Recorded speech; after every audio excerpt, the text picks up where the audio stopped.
joining me via Skype is a financial analyst, Emeka Obiaraeri, to shed more light and put some of this into perspective. Emeka, thank you very much for joining us. Thank you, my brother. Yes, I'm sure you listened to that package, or to the developments there, all around, from the capital market to the money market to even businesses, even the ease of doing business. Everything has kind of remained a challenge for us in this country, and coupled with the fact that we face almost the highest inflation at this time, 18.55%. Despite all projections. But they are still saying, the World Bank and other international rating agencies are saying that Nigeria would rebound by about 1% for the year 2017. What is your assessment of some of these figures, and how does it affect the layman on the street? I'm quite optimistic that our economy can rebound if the appropriate steps and measures are taken by the relevant fiscal and monetary authorities, taking the right step, the proactive steps in the right direction. Now the MPC is meeting, and there are demonstrations from what outcome of that meeting will be. And from the figures wheeled out, the indices from the report before this session, you discover that inflation rate has actually inched up to about 18.55%. The consumer price index has also inched up. So natural expectation is that if you offer investors or entrepreneurs negative real interest rate by way of reduction in the MPR, what it will simply mean that you will be allowing people to have access. They will simply go borrow naira and use it to chase the scarce dollar in the market without making any sector investment into the economy. We are in a very dire situation. Like I mentioned earlier, we are suffering from stagnation and inflation. That is contraction in outputs and the spiraling inflation rate. And to me, I believe that the MPR rate should remain as it is. I don't expect the central bank to lower it or to take it down.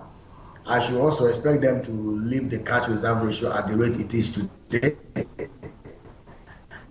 And I think that the monetary policy managers should do. Remove the rule that allows people to arbitrage, you taking opportunities that are bound through the diverse foreign exchange rates in the market. It is very, very shocking that no matter the reasons they try to adduce, that they are still keeping different foreign exchange rates for different sectors. Those who are buying petroleum products have different rates. Yeah, I read a report today in the Daily Sun. Petroleum import got 2.58 trillion in 2016. Over 35% of our foreign exchange earnings are spent subsidizing petroleum imports. 15 months after the emergence, 19 months after the emergence, the assumption of power by this government, the refineries are not yet working. I think we must fast-track measures. We must fast-track means of getting these things to start working. Look at the power sector. The power has dropped to about 2,600 megawatts. Ask anybody anywhere in Nigeria. The other day it was blame game. The discos are complaining that the transmission companies are not giving them adequate power. The Gencos are complaining that the government entities are owing them close to about 400 billion. And the blame game, everybody blaming each other. We cannot achieve 1% GDP growth in 2007 if we continue on this doom path. The monetary policy managers, the fiscal policy managers, all of us will have to sit up, put our acts together. We must find a way of converging the different foreign exchange rate markets to bring them together. As I'm talking to you now, the PPRA template for petroleum import has been shattered. If you look at the prices of the PMS, the price of the AGU in the plat market, if you look at the prices of even the crude oil, the refined products, you will discover even at the subsidized 306 naira per dollar exchange rate that they give to petroleum product importers, there's no way they can land those products in Nigeria at 443. NNPC, for the first time in the history of Nigeria under category, declared profit in July. But from then on, when the price of petroleum product inched up, we have been subsidizing it indirectly. In November 2016, they declared a loss of 180 billion. And I'm sure the December figure will be higher. Subsequent also for January figure, We cannot continue to waste our scarce foreign resources on consumption without making any concrete step to fix the critical infrastructure and sectors of the economy that can help us to rebound. I don't know what this federal government is waiting for to privatize these refineries, to privatize the downstream oil and gas sector, the assets. I don't know what they're doing, what they're waiting for to reduce their holdings in the joint venture arrangement with IOCs, to make it an incorporated joint venture that will attract more money to Nigeria. There are different measures that they need to put in place to ensure and stop the bleeding of this economy. As long as we continue to maintain different and diverse foreign exchange rates, we are not dealing with angels. We are dealing with people that will always want to manipulate the system. I tell you, there will be no transparency. The market will not be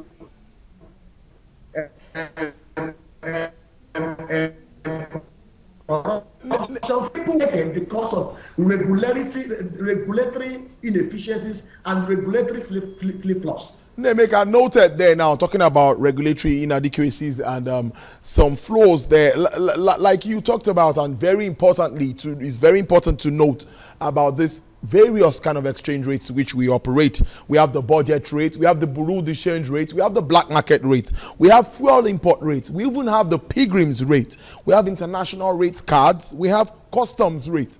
This is really confusing, but I think these things were to lay priority to some sectors, just like even the lawmakers are now agitating that the manufacturing sector and some other sectors should be focused on with regards to forex demands.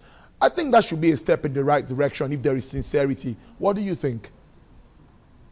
Let me ask you this question. If we had privatized those refineries around May, June 2015, reduce the federal government holding on those refineries to about 30%, allow capable managers, private sector operator managers to take over that asset, I bet you by now we'll have been refining at least half of our daily consumptions in Nigeria. The inefficiencies in the public sector, the corruption in the public sector, the lack of enterprise in the public sector, the absence of entrepreneurial mindset in the public sector will continue to drag us back. See, the way out, and like I said, we cannot reinvent the wheel. Some of these things have been done in other climes. Have we asked ourselves, how come the British Petroleums of this world, the Petrobras of this world, the Petronas of this world, even the ENOC, the Emirates Oil Corporations, how come these entities are operating efficiently, but ours are not operating efficiently? How come a country like Nigeria cannot develop or cannot maintain refineries? Cote d'Ivoire has refineries that are functioning. See, my brother, there are no two ways about it. We talked about railway. We are trying to borrow money to fix the railway. Why not concession this thing? And private sector investors, provide them production subsidies, provide them subsidies that can help them to grow. We cannot continue to subsidize consumption. We cannot allow the public sector operators to continue to ruin this economy until the federal government of Nigeria realizes that the best way to go is to adopt global best practices, to do those very simple things. One of the problems we have in Nigeria is that we allow politics to becloud our sense of reasoning. I have said it clearly. Several other economists, several other experts have said it. 19 months ago, if we have taken steps without pursuing the populist policies of trying to make people happy, by now we'll have gotten out of this world. Emeka, before I let you go on, you're talking about global best practice, talking about the privatization exercise here. You're talking about the refineries. I admit, I also agree with public-private partnership. Yes, it's a welcome development. But let's look at a sector like the power sector that was almost fully privatized. But look at what we still have today. You actually indicated, and you said when you were responding to me, that what we're generating now is 2,600 megawatts for a country of more than 180 million people. Now, it's somehow, one way or the other, the government keeps investing in the power sector, and we still are where we are. What is actually the problem with privatization? Is it a process, or is it just a Nigerian problem? Yeah, I think Nemeka wasn't able to hear the question there. But we'll connect back to him. Okay. Check it again. Yes, Check it again. Nemeka, Check the I question said, can you hear me now? Yeah, Can you hear me? Yeah, clear, I can hear you. Yeah, my argument is that you talking about global best practices and citing the example of privatization, you know, which you said is the way. Yes, many have argued that government doesn't have any business in doing business. But talking about private sector partnership, we've seen our power sector after privatization in 2013, and we're still hovering around 2,500 to 3,000 megawatts of electricity generation for over more than 180 million people. Now, what's the problem? Is it with the privatization process or it's a Nigerian problem? Is everything wrong with the process? I mentioned it earlier. A majority of those that purchase our power assets were cronies of the last government. Cronies without the technical and financial capacity to even manage those assets that they purchased. Those sale assets that were sold to this private asset, the private purchasers, there were underlying sales purchase agreements that documented these sales between the federal government of Nigeria and these private sector owners of these assets, the 6 GENCOs and the 5 DISCOs.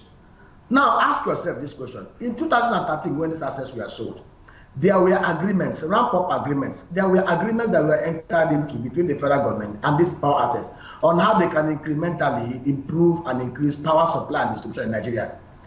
Tell me, how many of them have kept those terms and conditions of the agreement in SPA? Yeah, many have what not. Is stopping the federal government of Nigeria from invoking their rights in those agreements, either reversing these things or getting other private sector managers who can do a better job to take these guys out of the system? Some of them complain that the federal government of Nigeria, that the agencies of the MDAs, the ministries and agencies of the federal government are owing them billions, hundreds of billions of naira. What stopped the federal government of Nigeria from raising 10-year bonds to clear some of these obligations and allow these guys to rediscount those bonds and raise money to upgrade their systems? See, let me tell you, the problem we have in Nigeria is the issue of politics. We place politics over the welfare of the average Nigerian. From 2013 to 2017, we're talking about 4 years here. These guys have not done anything concrete and tangible to ramp up generation and distribution as agreed in the overhead agreement that is contained in the SPA. Aliko Dangote, even last 3 months, called for reversal of those sales. If those that purchase this asset have critically displayed and they don't have the capacity, technical and financial, can we continue to wait upon them until they ruin our economy? Get investors that will take them out. That is the truth. Let me tell you, Nigeria is a gold mine.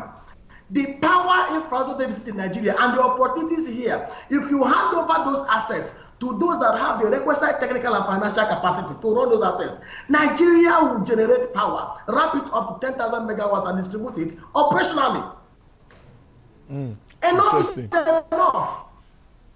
Interesting. But we're running out of time now. The problem we have in Nigeria is most of those assets that are privatized are given out to cronies. Go and check it. From the advent of privatization program in Nigeria, we do not allow competitive and transparent bid to take place. Well, that remains. These assets end up being recycled among fronts and cronies of past and present political office holders. Nemeka, that remains an allegation. That remains an allegation because I know that there were lots of people submitted their bills and all of that. So there was a screening exercise that I knew went on at that time. Maybe it was influence. I can't say that. But that remains an allegation. But now, before I let you go now, Nemeka, I want us to touch on the reserves that have actually jumped up 6.2%. We are seeing impressive. I think our oil receipts are getting very interesting now. We are getting more money from oil. What do you think? Are there going to be good times ahead of us for 2017? Oh, okay. I think Emeka Obiaraeri there. I can hear you now. I can hear you. Okay, I just wanted a word on the reserves that has actually improved. We are having improvements in our foreign exchange reserves. You know, yes, everybody knows that is the oil receipts are actually getting on the high side now. The price of crude seems to be, you know, appreciating following the cut down. So what do we expect? You know, how could this also impact positively on the people? Yes, price of crude oil has ramped up from an average of $45 per barrel to an average of 55 barrel per barrel. Output has also inched up. According to the Minister of State for Petroleum Resources, we now produce about 1.9 million barrels per day. I think efforts should be geared towards finding a lasting and sustainable solution to the incidences of vandalization in the Niger Delta region.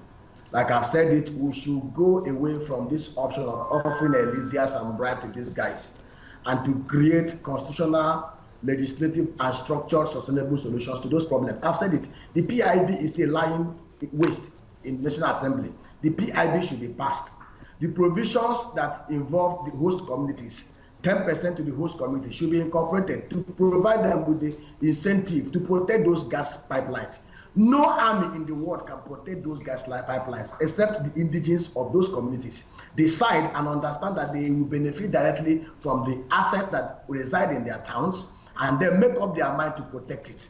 And I can assure you, if the adequate and the right constitutional, legislative, and structural policies are put in place, we will never have issues of vandalization in the Niger Delta region.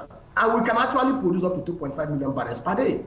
Based on the crude oil prices today, if we can ramp up production, it's just very simple. Yeah. The president can just come up and announce over time. He may not even do it now, and say the next 2 years we are going to put in place modalities and measures to make sure that the PIB bills are passed, and there are constitutional amendments to ensure that those requests and requirements of these golden goose that lay the golden egg are met. I tell you, we'll have no problem. But as long as we continue to bribe and offer amnesty to those who can live, who can shout and carry AK-47 and bombs, we'll keep on wasting our time. Emeka Obiaraeri there, a financial analyst, giving his views there on issues surrounding the Nigerian economy in its entirety. I must thank you for your time, always on Business Nigeria. You're welcome, my brother.